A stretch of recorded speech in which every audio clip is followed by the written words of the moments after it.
ایک گناہ ایسا ہے جس میں بہت سے دیندار لوگ بھی مبتلا ہیں، میں اس پر تنبیہ کرنا چاہتا ہوں، اور وہ یہ ہے، اس گناہ کی جڑ تو ایک ہی ہے، وہ ہے عجب اور کبر، لیکن اس کے سبب جو گناہ پھر صادر ہوتا ہے زبان سے، وہ کیا ہے؟ دوسروں کی تحقیر، دوسروں کی غیبت، دوسروں کے عیوب کو اچھالنا، بدنام کرنا، دوسروں کی تحقیر کرنا۔ یہ عیب جو ہے، یہ گناہ ایسا گناہ ہے کہ اللہ کے نبی صلی اللہ علیہ وسلم نے اس پر تنبیہ کرتے ہوئے فرمایا، یا معشر من آمن بلسانہ ولم يفض الایمان الى قلبہ،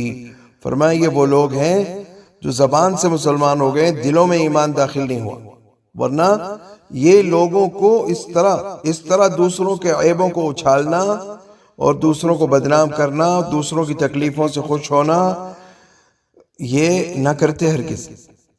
اور کیا فرمایا جو ایسا کرے گا، یعنی دوسرے مسلمانوں کے عیبوں کو اچھالے، کسی مسلمان کا کوئی عیب معلوم ہو اس کو اچھال رہے ہیں، کسی کی کوئی تکلیف معلوم ہے اس پہ خوش ہو رہے ہیں، یہ تو ایمان والوں کا طریقہ نہیں۔ فرمایا جو ایسا کرے گا اس کے بارے میں کیا حکم ہے؟ فرمایا اللہ کے نبی صلی اللہ علیہ وسلم نے،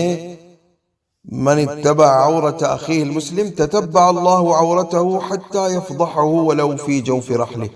فرمایا جو دوسرے اپنے مسلمان بھائیوں کے عیوب کو تلاش کرے گا اور اچھالے گا، اللہ اس کے عیبوں کو ظاہر کر دے گا اور اس کو ذلیل و رسوا کر کے رہے گا۔ اور میں نے کتنے لوگ ایسے دیکھے جنہوں نے دوسروں کے عیبوں کو اچھالا، اللہ نے ان لوگوں کو ذلیل و رسوا فرما دیا۔